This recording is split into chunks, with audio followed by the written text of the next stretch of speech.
Hello les amis, j'ai fait il y a pas longtemps une vidéo récap sur le top 10 des actions qu'on a suivies en 2024 et comme on est maintenant en 2025, je voulais vous proposer une nouvelle liste d'actions et de la même manière on se fera un point à la fin de l'année pour voir si dans la vidéo d'aujourd'hui je dis n'importe quoi ou pas.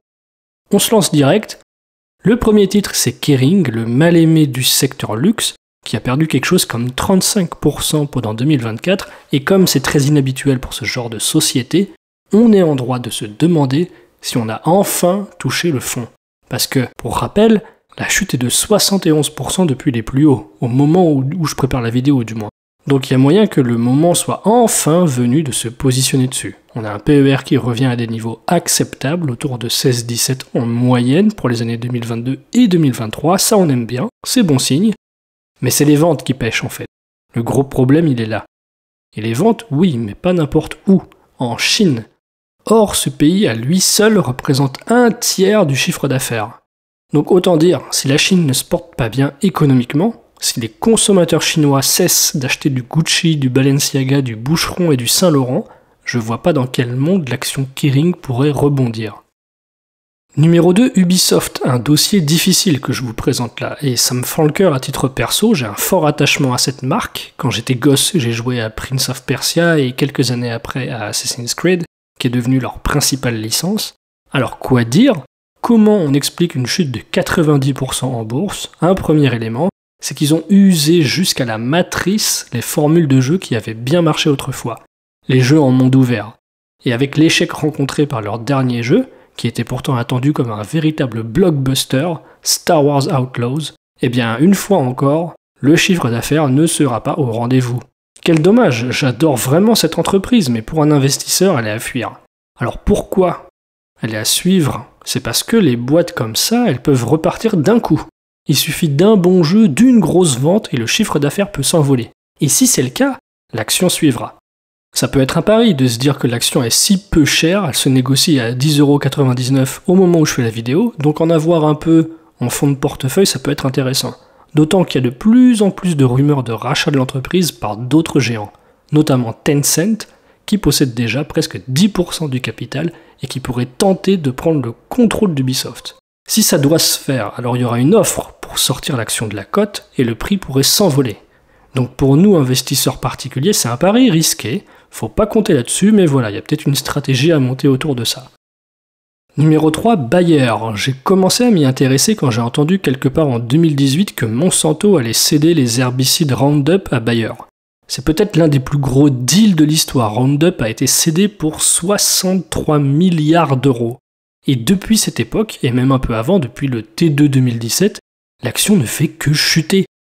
Aujourd'hui, ça vaut 21€ sur les marchés, et la raison de cette débâcle, elle est toute trouvée. C'est la dette. Toujours la même histoire. Bayer a eu les yeux plus gros que le ventre, et si on ressort les états financiers, on voit qu'ils ont une taille de 119 milliards d'euros à juin 2024. J'ai pas encore les données au 31/12, mais ça sera du même ordre. Et donc, quand on voit pas loin de 33 milliards d'euros de goodwill, ceux qui suivent la chaîne depuis longtemps savent combien je déteste ça, 37,4 milliards de dettes long terme et encore 9 milliards de dettes court terme, bof. C'est vraiment pas une entreprise qui me fait rêver. En plus, Roundup, c'est un traquenard. Ça cause des cancers, il paye des sommes folles en justice, bref, un dossier à fuir.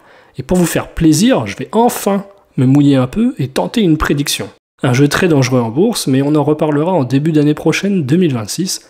Je vois bien le titre s'effondrer encore et descendre à 10€. Une perte de 50% environ ne me choquerait pas sur ce dossier. Donc affaire à suivre, pour ceux qui aiment l'adrénaline en bourse, il y a peut-être des options, des puts à placer. La suite, on reste en Allemagne, on va évoquer Lufthansa, qui est pas sur un plus bas historique, mais on traîne autour de 6€, qui est une valeur que le titre vient souvent toucher. Alors évidemment, on est sur un business hyper cyclique, c'est le genre de boîte qui peut faire des x2 très rapides, ou qui peut s'écrouler. Ce qui va être déterminant pour ce type d'entreprise, c'est le contexte économique, comme toutes les cycliques.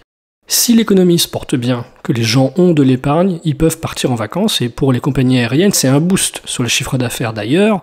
On le voit très bien, à l'époque du confinement en 2020, les revenus ont plongé de 36 milliards d'euros à 13 milliards d'euros. Et là où nous, investisseurs, on pourrait avoir une carte à jouer, c'est que Lufthansa n'a pas amorcé sa reprise. Même si le chiffre d'affaires est reparti rapidement à la hausse et qu'il est de retour sur ses plus hauts, le cours de l'action n'a pas suivi, contrairement à Delta Airlines aux USA ou Ryanair, qui sont sur leur ATH ou très près en tout cas. On passe en Suisse avec le groupe bancaire UBS. Alors, méfiance, les bancaires, comme je le répète très souvent, c'est très particulier. J'ai commencé une série de vidéos sur le sujet, que je vous invite à aller voir. Ça s'analyse pas du tout comme une entreprise normale. Là, calculer son petit return on asset et ses petits indicateurs habituels, ça marche pas du tout. Si j'évoque UBS, c'est parce qu'en 2022, on a eu une crise bancaire assez importante avec des banqueroutes, sur le cas de SVB notamment, et dans cette tourmente, on a eu le Crédit Suisse, pourtant la deuxième banque du pays, avec des actifs estimés à 583 milliards de dollars qui a été tout bonnement absorbé par UBS suite à de trop nombreux scandales. Ce qui, sur l'année comptable, a porté le bilan d'UBS de 1104 milliards, ce qui est déjà énorme, à 1717. Ce qui fait désormais d'UBS l'une des plus grosses banques du monde. Ce qui par exemple leur permet de passer devant des groupes comme la Société Générale ou Deutsche Bank. Et alors ce qu'il y a d'intéressant stratégiquement, c'est que UBS est historiquement très axé gestion de patrimoine / banque privée, alors que le Crédit Suisse avait plutôt des activités orientées banque d'investissement. Du coup, la réunion des deux fait que maintenant le conglomérat UBS a l'air inattaquable. Et si on regarde le graphique, on voit que UBS depuis 2020 a entamé une remontada impressionnante, ce qui permet d'envisager un retour à des plus hauts historiques. Et si c'est le cas, on serait dans l'une des très rares situations où un groupe bancaire a réussi à remonter la pente depuis la crise de 2008.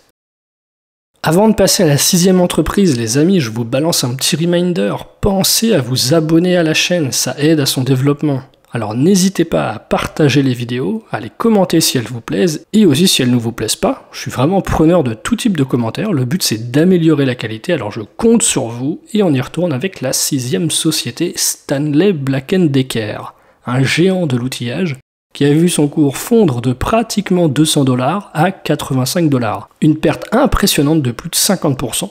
Ce qui est d'autant plus étonnant qu'on est sur un dividende king, donc une boîte qui verse un dividende en croissance depuis 50 ans. C'est encore au-dessus des dividendes aristocrates à qui on demande 25 ans de régularité. Et alors, Stanley Black & Decker, ils font quoi? Ils sont actifs dans l'outillage. Ils possèdent des marques très connues comme DeWalt, Stanley, Craftsman et Black & Decker. Donc toute la gamme des instruments, la scie circulaire, la perceuse, bref, des outils dont on aura toujours besoin. C'est vraiment un business stable. Donc sur ce type d'entreprise, on peut espérer obtenir des rendements intéressants, non seulement grâce aux dividendes, mais aussi à la plus-value si le titre parvient à se redresser. Numéro 7, Samsung Electronics. Pour une boîte de cette envergure, c'est pas cher. On a un gros décrochage par rapport à Apple. Avant, les deux boîtes se tiraient un peu la bourre sur le marché des smartphones, mais Apple a réussi à s'imposer. Il y a trop de concurrence aujourd'hui, avec Huawei par exemple et Xiaomi dans une moindre mesure. Ça devient de plus en plus difficile pour Samsung de tirer son épingle du jeu. Et ces difficultés, elles contrastent avec la qualité des états financiers. On a une boîte assise sur un tas d'or. Si je vous affiche la partie equity du passif, sur la base des chiffres 2023, j'ai pas encore ceux de 2024, on est sur 271 milliards de dollars de fonds propres, pour un bilan de 343, donc 79% de fonds propres. Et des vrais fonds propres. L'essentiel, c'est du bénéfice accumulé. On est sur des montants inimaginables, et ça, pour une boîte qui n'a qu'un PER de 10-12 dans ces eaux-là, ça commence à sentir bon pour un investisseur. L'avantage de Samsung sur Apple, c'est qu'ils sont beaucoup plus diversifiés. C'est pas que des smartphones. C'est aussi beaucoup de PC, de télé, des frigos, des micro-ondes et une grosse activité semi-conducteur. Le pognon, il vient de là surtout. Donc je pense que Samsung a encore de beaux jours devant elle, et au prix où elle est, on peut commencer à se pencher sur ce dossier. On passe à Reddit, qui a connu des débuts tonitruants en bourse puisqu'elle a été introduite à 34 $ en mars 2024 et qu'elle s'échange aujourd'hui à 211 $ quand j'enregistre la vidéo, donc on est le 4 février. C'est aberrant. Le truc a déjà fait x6 et même un peu plus. Alors je comprends qu'il y ait une hype autour de ce titre car on joue à la fois la carte des réseaux sociaux avec un nombre d'utilisateurs en hausse et donc des revenus liés à la publicité. On va toucher la barre symbolique des 100 millions d'utilisateurs par jour dans le monde. Et en plus, l'entreprise joue la carte de l'intelligence artificielle, puisque la plateforme a signé un partenariat avec OpenAI pour lui apporter son contenu avec aussi un nouveau module Answers, le chatbot créé par Reddit. Donc des développements très intéressants à venir. Là j'avoue que je regrette un peu de ne pas y être allé, vers 50$. Je m'y intéressais vivement, mais l'investisseur value au fond de moi refuse de me lancer maintenant que ça a fait x6.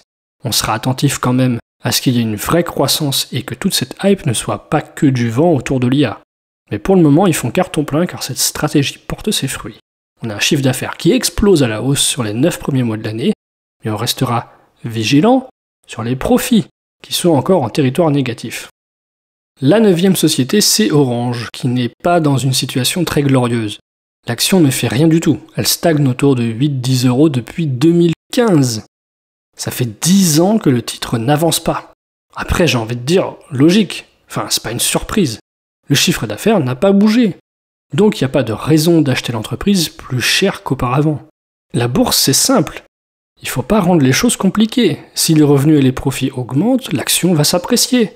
Si ça fait du surplace, l'action aussi fera du surplace. Et si les revenus et les bénéfices sont en perte de vitesse, alors l'action va dégringoler. Ça va pas chercher plus loin que ça. Par contre, Orange, elle peut être intéressante sur un point, c'est le dividende. C'est sans doute le dividende le plus stable du CAC 40, à 70 centimes par action depuis au moins 2015 justement. Ce qui fait que, relativement au prix de l'action, on a un rendement du dividende qui se balade autour de 7-8%, c'est énorme. Pour les dividendes lovers, c'est une entreprise à considérer.